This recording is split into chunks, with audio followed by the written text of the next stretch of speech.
Machine વેચાણ કરાર. આજે આપણે શીખશું મશીન વેચાણ કરાર.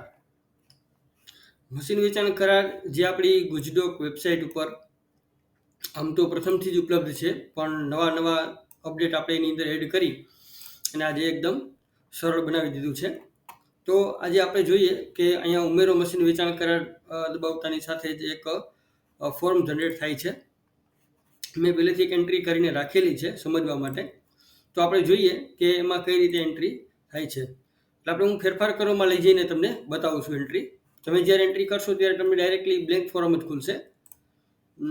જેમ કે આ રીતે આવશે. આ મેં ડેટા એન્ટ્રી કરેલી છે, તમારે બ્લેન્ક ખુલશે. તો અહીંયા મેં ભાગીદારી પેઢી સિલેક્ટ કરી અને એમ કે મશીન વેચનાર છે એ ભાગીદારી પેઢી છે, એ રીતે મેં એન્ટ્રી કરેલી છે આની અંદર. તો હવે જેમ કે પેઢીનું નામ, ભાગીદારનું નામ, સરનામું, અટક, મોબાઈલ નંબર, આ ડેટા એન્ટ્રી આપણે કેપ્સ લોક બંધ કરીને જેમ કે અહીંયા રમેશ લખીએ તો અહીંયા આવી જાય છે. એટલે આપણે ઇંગ્લિશ ગુજરાતી બંને લખી શકીએ છીએ. ઇંગ્લિશમાં લખવું હોય તો પણ આપણે કેપ્સ લોક ઓન રાખીને લખી શકીએ છીએ, પણ આખો ડ્રાફ્ટ ગુજરાતીમાં છે એટલે ગુજરાતીમાં જ બનાવવું. જેમ કે અહીંયા ભાગીદારી પેઢીનું નામ તમારે ઇંગ્લિશમાં લખવા ઈચ્છતા હોય તો તમે કેપ્સ લોક ઓન રાખીને તમે લખી શકો છો. એ પેઢીના નામ પૂરતું વેલિડ છે, એમાં કોઈ ઇસ્યુ નથી. પછી અહીંયા આપણે હાલે કોઈ મુખત્યાર કે એના વારસદાર કે એવી કોઈ એન્ટ્રી અત્યારે આપણે એડ કરતા નથી સમજવા માટે. પછી નેક્સ્ટ આપણે જે વિડીયો બનાવશું એની અંદર પછી આપણે મુખત્યાર અને વારસદારની એન્ટ્રી પણ એની અંદર જોઈ લઈશું કે કેવી રીતે એન્ટ્રી થાય છે. અહીંયા ભાગીદારના નામ આપણે એડ કરેલા છે. જેમ કે એક ભાગીદાર છે એનું નામ આપણે નાખેલું છે.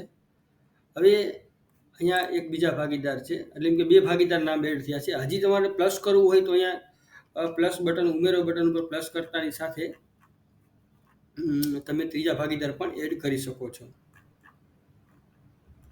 જેમ કે અહીંયા ઝૂમ કરેલું છે એટલે બટન આ સાઈડ બતાવશે, અન્યથા આ બાજુ લેફ્ટ સાઈડમાં આવશે. તો એ ઉમેરો બટન કરતાં તમે ત્રીજા ભાગીદાર પણ એડ કરી શકો છો. હવે આપણે આવે છે એન્ટ્રી આગળ કરીએ તો હવે આવે છે મશીન ખરીદનાર. મશીન ખરીદનાર છે એ કોણ છે? વ્યક્તિ કે ભાગીદારી પેઢી? નહીં, ભાગીદારી પેઢી. તો અચ્છા, અહીંયા એન્ટ્રી નીકળી ગયેલી છે. અચ્છા, ગોલ્ડન ગ્લાસ.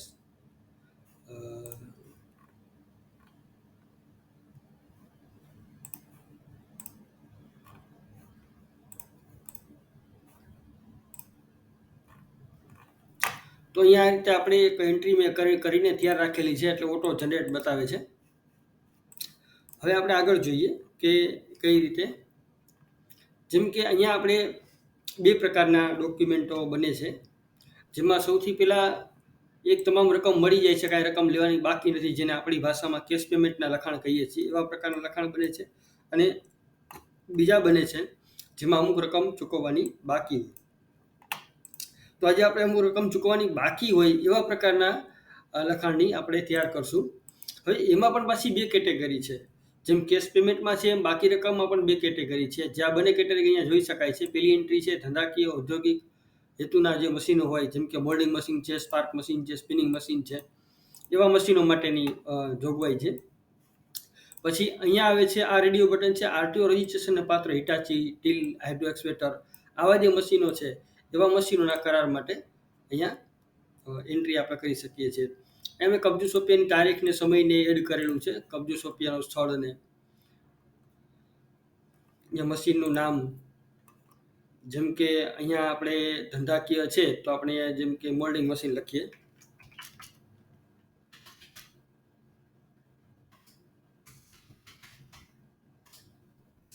એના સિરિયલ નંબર, જે બિલમાં કે જે હોય તે, પછી મોડલ વર્ષ, એ ફરજિયાત નથી, નાખો તો વધારે સારું છે. પછી આવે છે તેની સાથે કોઈ સામગ્રી આપેલી હોય, જેમ કે મોટર એક, ઘણી વખત એની મોટર આવે છે, તો આ એક મોટર એક આપણે એમાં એડ કરેલી છે. હવે કિંમત અહીંયા આપણે કુલ રકમ જે છે એ શબ્દોમાં લખવાની છે. જેમ કે અહીંયા આપણે 3 લાખ રૂપિયા શબ્દોમાં લખેલા છે.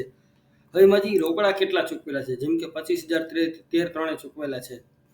જો એમાં ચેકથી હોય તો તમે અહીંયા પણ એન્ટ્રી કરી શકો છો, ચેકથી આપેલા હોય તો. પછી આવે છે બાકીની રકમ 50,000 ક્યારે? 17/4 સુધીમાં. બાકીની રકમ તમારે જે ફિગર સુધારો કરવો હોય તો તમે કરી શકો છો. આ મેં એન્ટ્રી કરી નાખેલી છે. અન્યથા તમે 50 ને 60 લાખ જે હોય તે આપણે ફિગર અહીંયા એન્ટ્રી કરી શકીએ છીએ. બાકીની રકમ માટે કોઈ ચેક આપેલો હોય તો એ પણ તમે અહીંયા મેન્શન કરી શકો છો. હવે આવે છે બાકીની રકમ માટે જે ચેક આપો છો, બરાબર, એ જે ચેકની ચૂકવણી એટલે કે એક જાતની તમે એવી રકમની ચૂકવણી કરો છો કે જે સિક્યોરિટી બેઝ ઉપર ઘણી વખત આપણે ચેક લઈએ છીએ. તો સિક્યોરિટી બેઝ ઉપરના જે ચેક છે એમાં તમે નેગોશિયેબલનો દાવો ના કરી શકો. બાકી હા, એ જ એમાઉન્ટ ચૂકવવા માટે જ તમે આપેલી હોય તો જે તે બેંકને પોઝિટિવ પેની સિસ્ટમ પ્રમાણે ફોર્મ ભરીને તમારે આપીને જાણ કરવી પડે. જોકે અમુક રકમ સુધીની મર્યાદા હોય છે. 50,000ની રકમમાં ઘણી વખત તો અમુક બેંકોની લિમિટ હોય છે, તો એમાં કોઈ પોઝિટિવ પેના ફોર્મ આપવાની જરૂરિયાત નથી. અહીંયા આપણે 50,000ની જે રકમ છે એ ચેકથી જ આપવા માટે નક્કી કરેલું છે, એટલે અહીંયા તારીખ ફરીથી પછી 50,000ની રકમ, ચેક નંબર, બેંકનું નામ એડ કરેલા છે. હવે જે બાકી રકમ રહી છે 2,25,000 રૂપિયા, આ મેં જાતે લખેલી એન્ટ્રી છે 2,25,000 રૂપિયા.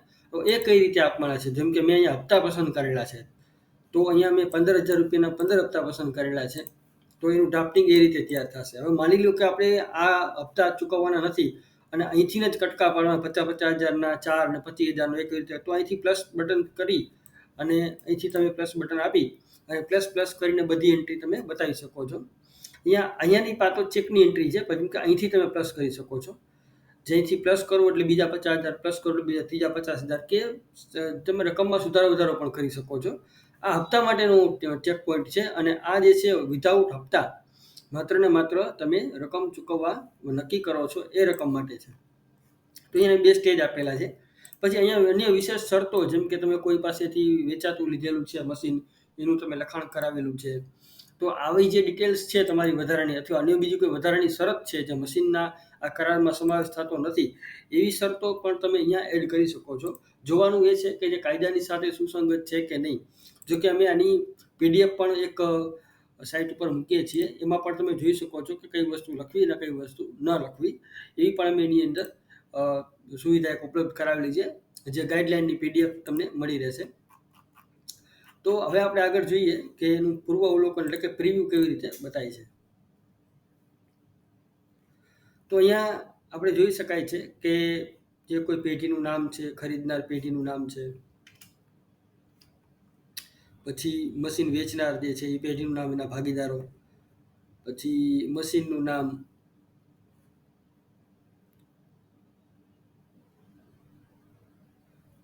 કુલ રૂપિયા 3 લાખ, જે કે અહીંયા આંકડામાં ઓટો જનરેટેડ આવી ગયેલું છે. પછી આ જે પાસે શબ્દ છે એ મારાથી ભૂલમાં ઇંગ્લિશમાં લખાયેલું છે એટલે આ રીતે છે, બાકી ગુજરાતીમાં લખો એટલે ગુજરાતીમાં જ આવશે. પછી જે કોઈ રકમ છે, જેમ કે 25,000 રૂપિયા રોકડા આપેલા છે, પછી 50,000 રૂપિયાની તારીખ નક્કી કરી છે, એનો ચેક આપ્યો છે, પછી 2,25,000ના હપ્તા નક્કી કર્યા છે એ આપેલું છે. પછી એની બાકીની ટર્મ કન્ડિશન, કે બાકીની રકમ, જેમ કે રકમ ચૂકવવાની બાકી હોય તો ટર્મ કન્ડિશન શું રહેશે, આ એ પ્રકારનો ડ્રાફ્ટ અહીંયા આપોઆપ જનરેટ થાય છે. અહીંયા કબજો સોંપ્યાનો સમય અને તારીખ જનરેટ થાય છે, મશીનનું નામ અને એની સાથે જે મોટર આપેલી છે એનું પણ આપણે અહીંયા એક ડિટેલ આપણે આપેલી છે. અહીંયા ભાગીદારો જે છે એના નામ, ફોટા, સહી, અંગૂઠા, અહીંથી તમે પ્રિવ્યૂ પણ ડાઉનલોડ કરી શકો છો. એટલે આમ જોવા જઈએ તો ઓલ ઓવર એક ડ્રાફ્ટ, એક માત્ર ને માત્ર 4 થી 5 મિનિટની ડેટા એન્ટ્રીમાં એક આખો આપણે ડ્રાફ્ટ જનરેટ કરી શકીએ છીએ. અને એમાં સૌથી વધારે જો કોઈ બેનિફિટ હોય તો એ ખાસ તો એ છે કે જેમ કે તમે અહીંયા આખું ડ્રાફ્ટ તૈયાર થઈ ગયેલો છે. હવે માની લો કે કોઈ પાર્ટી તમને રજૂઆત ચેન્જ કરે છે, તો એ રજૂઆતમાં એ એવું કહે છે કે ભાઈ અમારે બધી રકમ મળી ગઈ છે, કોઈ રકમ લેવાની બાકી નથી. તો તમે અહીંયા પોઈન્ટ પસંદ કરી અને અહીંયા તમે જે રકમ છે, જેમ કે 3 લાખ રૂપિયા આપણને આ રીતે જ મળી ગયા છે રોકડેથી, કોઈ ચેક નથી, તો અહીંયા તમે પ્રિવ્યૂ જોઈ શકો છો. તો એમાં પ્રિવ્યૂમાં આપણે 3 લાખ રૂપિયા, કુલ કિંમત 3 લાખ રૂપિયા રોકડા મળી ગયા છે, અને એના લગતો જે ડ્રાફ્ટ છે એ આપોઆપ જનરેટ થઈ ગયો છે. અહીંયા બાકી ટર્મ કન્ડિશનનું જે છે એ નીકળી જાય છે. એટલે આમ જોવા જઈએ તો ખરેખર ખૂબ જ ઇઝી અને સરળ પડે છે આપણને, કે કોઈ ડેટા એન્ટ્રીમાં આપણને કોઈ વાંધો તકરાર આવતી નથી. ઘણી વખત એવું છે કે ભાઈ રોકડા પૈસા હોય તો અમારે ડ્રાફ્ટિંગમાં ઘણું બધું ચેન્જ કરવું પડે, ભાઈ રોકડા હોય તો શું લખવું, બાકી હોય તો શું લખવું. અહીંયા એવી કોઈ ઝંઝટ નથી. અહીંયા માત્ર ને માત્ર એક રેડિયો બટન ચેન્જ કરીને તમે આખો કરાર જે છે એ ચેન્જ કરી શકો છો. તો કેવો રહ્યો વિડીયો મિત્રો કોમેન્ટ જરૂર કરજો. ધન્યવાદ.